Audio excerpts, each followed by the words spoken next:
जय हिंद दोस्तों, आपका एक बार फिर से स्वागत है हमारे YouTube channel static GK by RJ पर। जैसा कि मैंने संपूर्ण इतिहास से जुड़ा हुआ सिलेक्शन सीरीज चालू किया था, उसका आज ये लेक्चर नंबर 5 होने वाला है।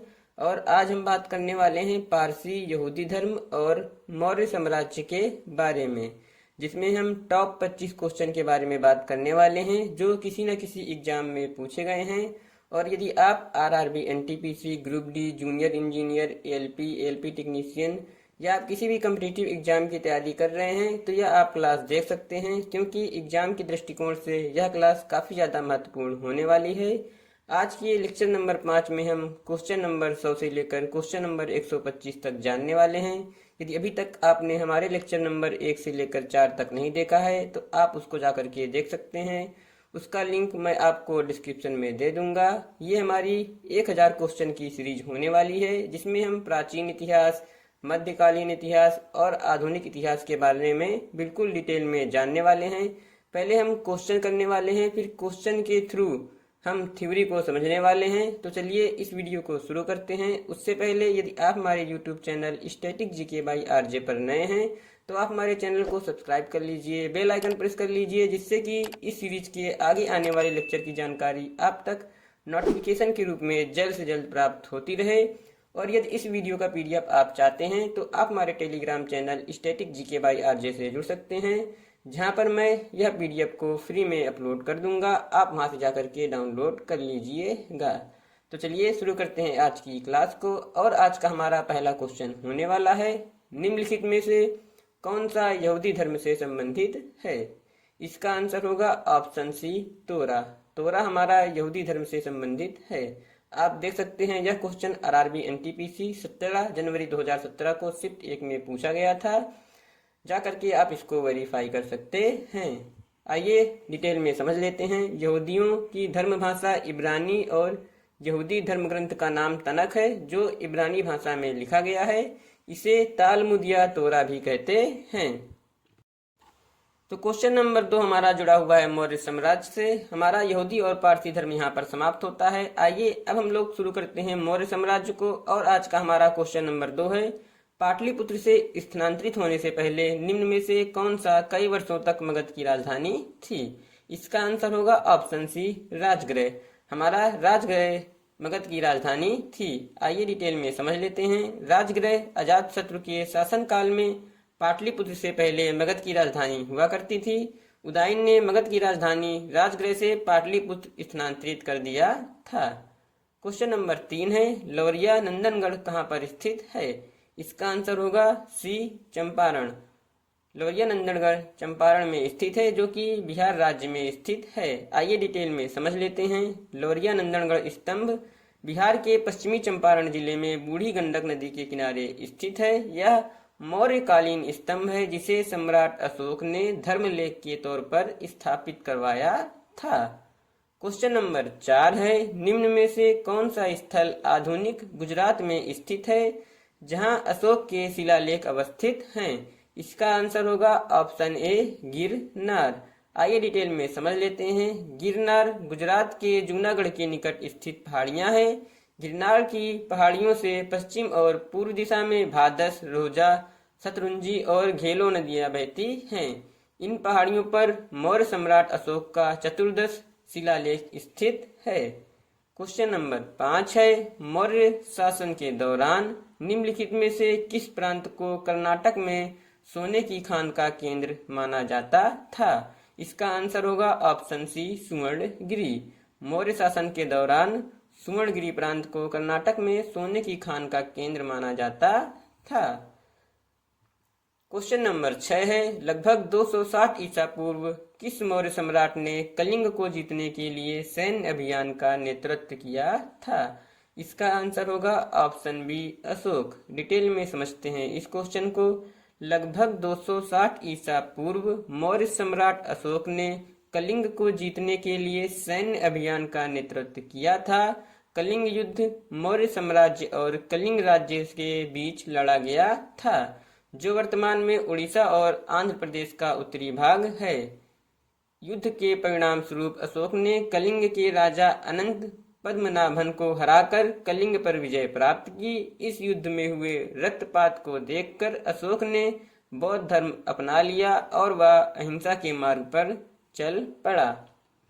क्वेश्चन नंबर 7 है, सेल्यूकस निकेटर नामक कहाँ के शासक द्वारा मेगास्थनीज नामक राजदूत को चंद्रगुप्त मौर्य के दरबार में भेजा गया था? इसका आंसर होगा ऑप्शन सी, यूनानी। हमारा सेल्यूकस निकेटर यूनानी था। आइए डिटेल में समझ लेते हैं। सेल्यूकस निकेटर सिकंदर का प्रमुख सेनापति था। सिकंदर की मृत्यु के पश्चात वह सीरिया यूनान का शासक बना।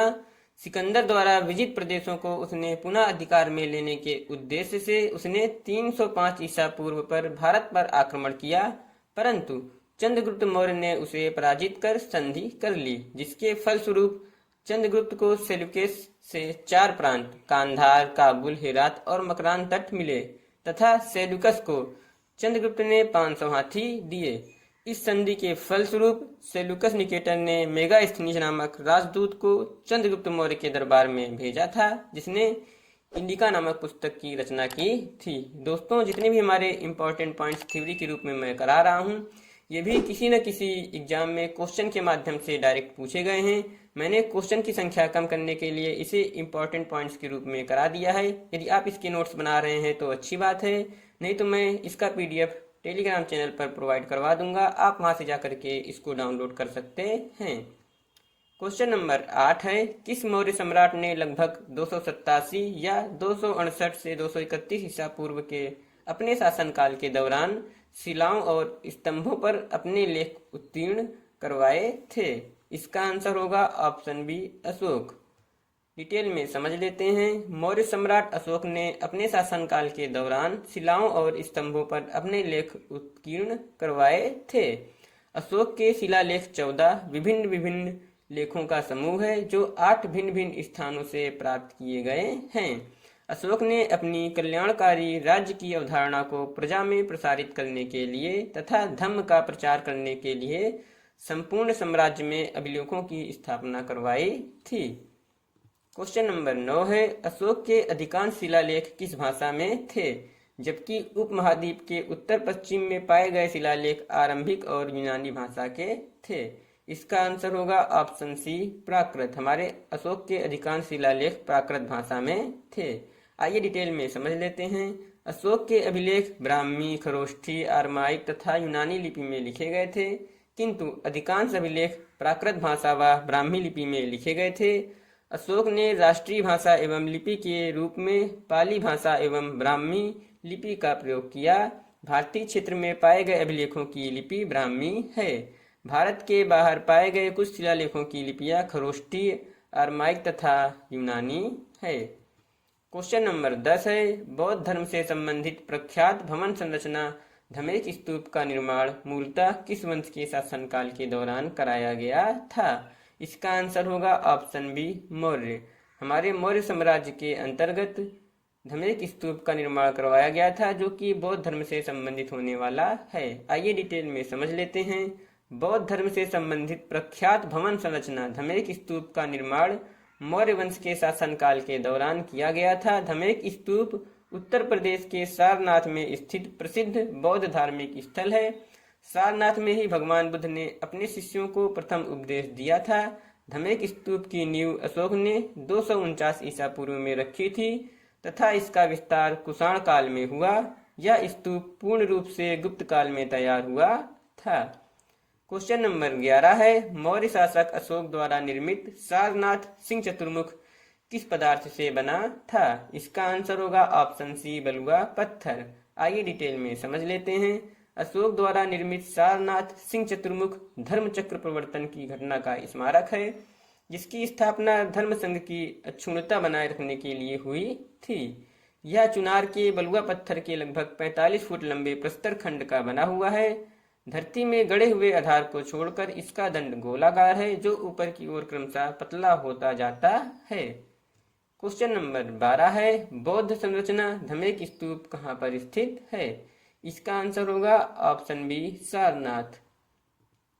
क्वेश्चन नंबर 13 है, मध्य प्रदेश में स्थित कौन सा स्तूप बुद्ध के सम्मान में सम्राट अशोक द्वारा बनवाया गया बौद्ध स्मारक है?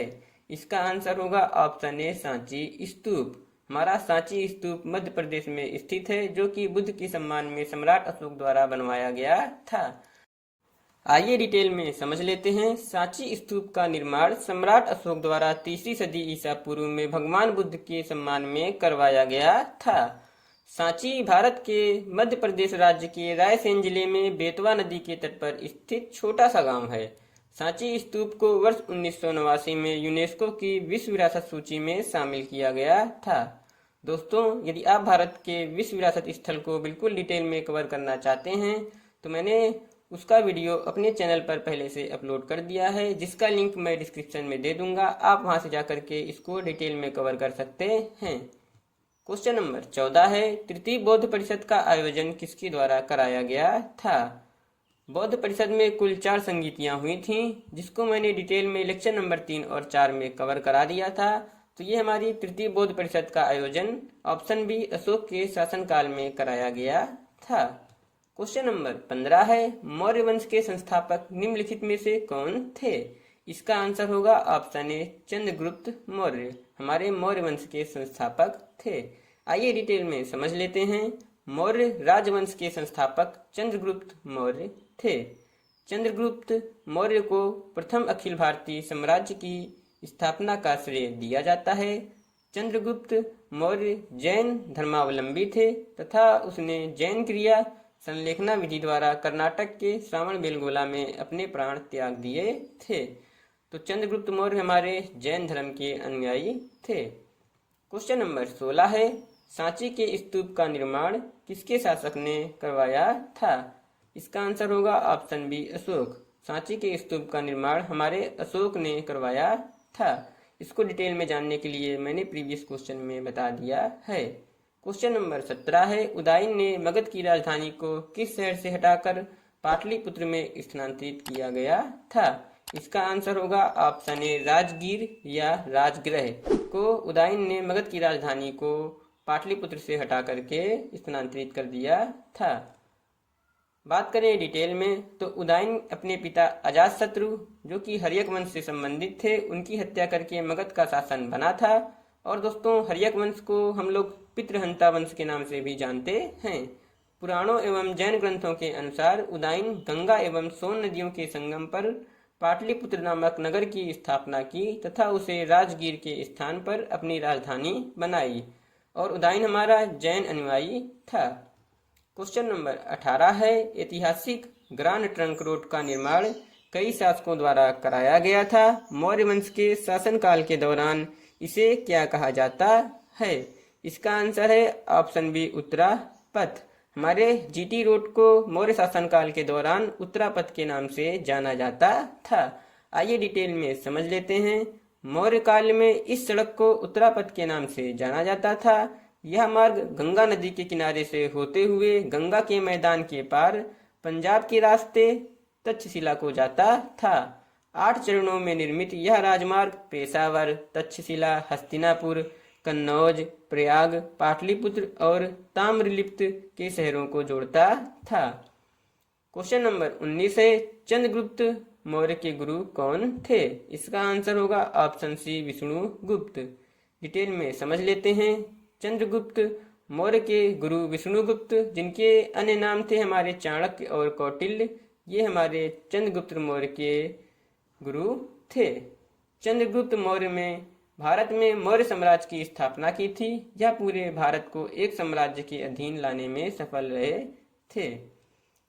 क्वेश्चन नंबर 20 है, इनमें से किसने मौर्य प्रशासन में अध्यक्षों को विभिन्न विभागों के अधीक्षकों के रूप में उल्लेखित किया था? इसका आंसर होगा ऑप्शन सी, कौटिल्य। आइए डिटेल में समझ लेते हैं। कौटिल्य मौर्य सम्राट चंद्रगुप्त मौर्य के प्रधानमंत्री थे। ये तक्षशिला विश्वविद्यालय में आचार्य थे।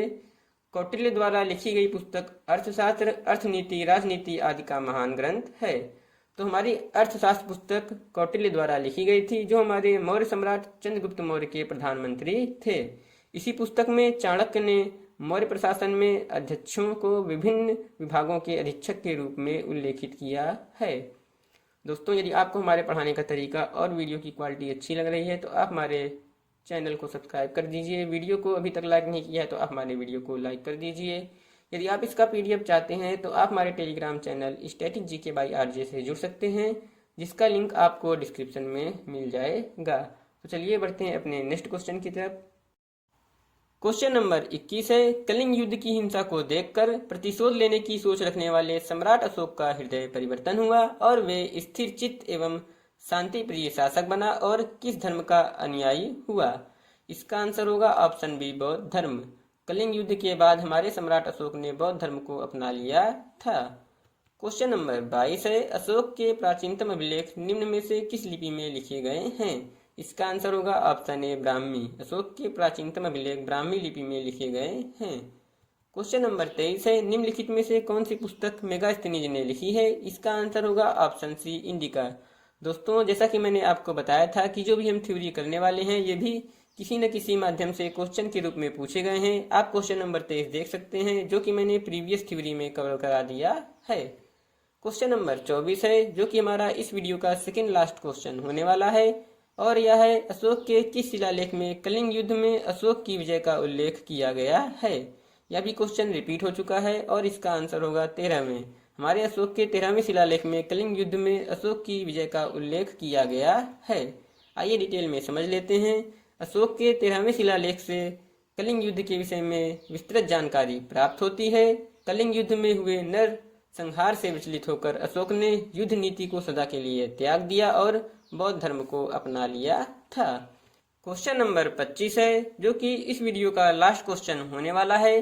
किस शासक ने धर्म विजय या धार्मिकता द्वारा विजय की नीति विकसित की? इसका आंसर होगा ऑप्शन बी, अशोक। आइए डिटेल में समझ लेते हैं। मौर्य राजवंश के सम्राट अशोक ने अखंड भारत पर शासन किया है। अशोक ने धर्म विजय या धार्मिकता द्वारा विजय की नीति विकसित की और बौद्ध धर्म का प्रचार प्रसार किया। तो दोस्तों, यह वीडियो यहीं पर समाप्त होता है। यदि आपको हमारा पढ़ाने का तरीका और वीडियो की क्वालिटी अच्छी लगी है तो आप हमारे वीडियो को लाइक कर दीजिए। यदि अभी तक आपने हमारे चैनल को सब्सक्राइब नहीं किया है तो आप हमारे चैनल को सब्सक्राइब कर दीजिए, बेल आइकन प्रेस कर दीजिए, जिससे कि इस सीरीज के आगे आने वाले लेक्चर की जानकारी आप तक नोटिफिकेशन के रूप में जल्द से जल्द प्राप्त होती रहे। और यदि आप इसका पीडीएफ चाहते हैं तो आप हमारे Telegram channel static GK by RJ से जुड़ सकते हैं। हमारे यूट्यूब पर जितनी भी क्लास अपलोड है उन सबकी पीडीएफ आपको हमारे टेलीग्राम चैनल पर बिल्कुल फ्री में प्राप्त हो जाएगी। तो चलिए दोस्तों, मिलते हैं अपने लेक्चर नंबर 6 में। तब तक के लिए थैंक यू। जय हिंद।